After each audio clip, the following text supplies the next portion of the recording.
Yo soy de la Ciudad de México, nacido en Coajimalpa, pero crecido en Tlalpan.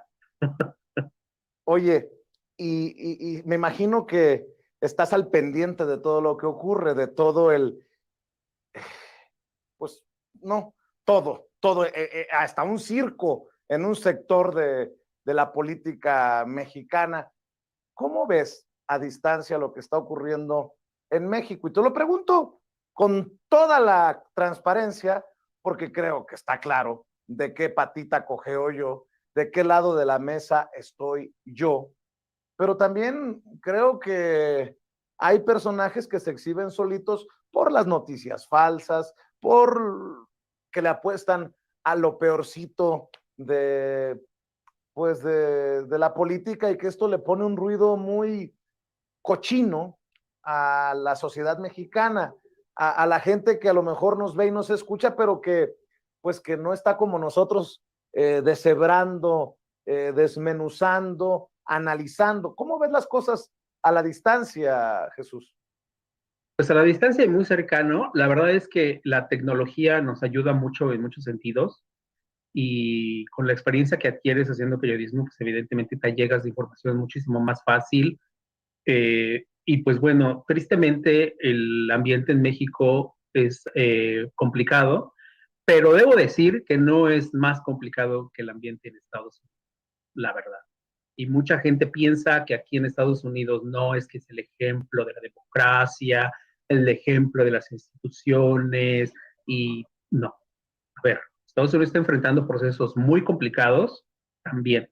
Pero lo que ocurre en México a mí me llama mucho la atención porque yo creo que le ha dañado mucho a México no tener una oposición fuerte, ¿sabes? Porque tiene una oposición escandalosa, pero no una oposición organizada ni fuerte, es decir, que pueda significar un proyecto verdadero de cambio, si es que el cambio que se está realizando en este momento, que está liderando el presidente Andrés Manuel López Obrador, no es el que ellos dicen que la mayoría del pueblo no quiere, porque bueno, siguen enfrascados en esto de que solamente 30 millones votaron, pero hay 120 millones de mexicanos, que no todos los 120 millones podían votar, ¿no? Que hay que recordar eso también. Entonces, esos 30 millones que votaron pues, fueron la mayoría y le dieron al presidente el derecho de gobernar el país. Entonces, esa oposición no ha logrado capitalizar, digamos, esos reclamos que tienen.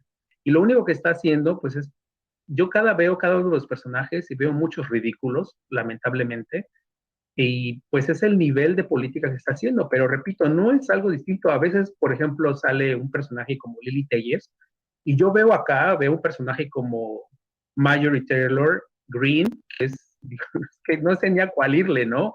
O Nikki Haley, que también es similar, tienen expresiones similares, o la alcaldesa de Cuauhtémoc, por ejemplo, que digo, bueno, esta mujer, o Lía Limón, por ejemplo, ¿no? Que ahora está enfrentando un proceso muy interesante, que eso jamás, de los jamases, había visto yo en la política mexicana, ¿no? El hecho de que un funcionario tuyo te acusara de acoso a otra funcionaria y después derivara en esto, ¿no? Tú sí sabes de qué caso está hablando, supongo, Sí, de este esta personaje persona que se quitó la vida. que se quitó la vida y que, bueno, la familia está reclamando. Ese es un caso único. Yo nunca, ni siquiera aquí en Estados Unidos he visto algo así. O sea, nunca, no me acuerdo de un caso así, haber visto, que hay que ponerle mucha atención. O sea, ¿qué está pasando en la política de México?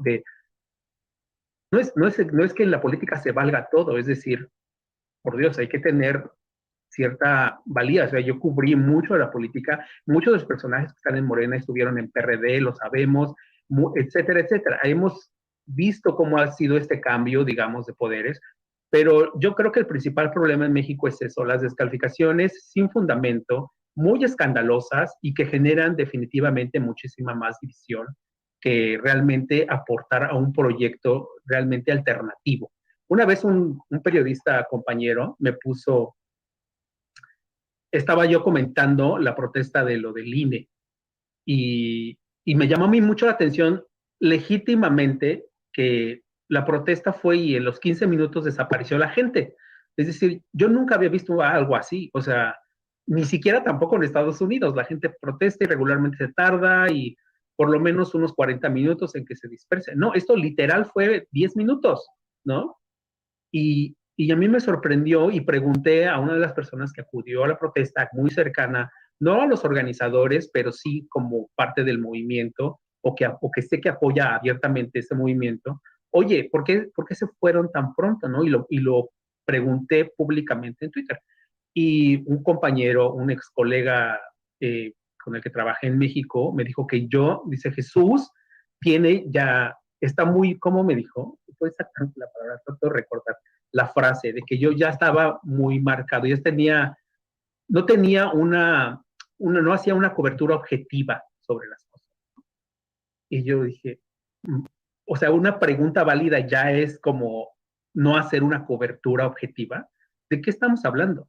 ¿No? A mí me dicen, es que tú defiendes a Andrés Manuel López Obrador. Ponme en mi Twitter un tweet donde yo defienda a Andrés Manuel López Obrador, así diga, Andrés Manuel López Obrador es lo mejor de lo mejor de lo mejor. Un tweet, solamente uno, y que he escrito N cantidad de Andrés Manuel López Obrador. Lo que no me gusta a mí, y eso sí lo pongo mucho sobre la mesa, es que muchos compañeros periodistas sí tienen hay corresponsales aquí en Estados Unidos, todo el tiempo, ¿no? Hablando sobre Andrés Manuel y toda pura crítica, muy enfocada a si notas ese bias. Pero cuando tú escribes algo, te dicen que tú tienes ese bias. O que De estás Dolia Esteves no ya. vas a estar hablando, mi querido Jesús. No es la única, debo decir que aparte ella un día literalmente en Twitter me parafraseó uno de mis tweets, porque aparte eso es cobarde, o sea, parafraseas un tweet, eh, sabes que yo escribí exactamente ese tweet y luego te enojas, te haces la digna, porque la ofendida, ¿no? Cuando realmente tú es la que empezaste el ataque, ¿no? Que aparte ni me conoces personalmente, ni nos conocemos, ¿no? Pero bueno, es decir, hay de todo. Yo creo que está bien que la gente tenga que apoya a ciertos personajes, etcétera. Yo tengo, obviamente, que ver hacia dónde voy haciendo las coberturas, el tipo de cosas que estoy viendo. Por ejemplo, sobre este tema de narcotráfico, mucha gente diría, es que todo lo que dice Andrés Manuel lo estás defendiendo. No, o sea, no, ve lo que estoy escribiendo y ve específicamente lo que estoy haciendo. O sea, la crítica es básicamente sobre los cuestionamientos, sobre cómo se están haciendo los operativos en contra del narcotráfico. ¿Cuál es el programa binacional contra el narcotráfico? Porque toda la gente tiene la respuesta, aparte es eso, Vicente. Toda la gente dice tener la respuesta, deberían de hacer esto, deberían de hacer lo otro, deberían de hacer tal cosa. Híjole, con tanto experto yo no sé cómo es que no se han resuelto las cosas, honestamente, ¿no?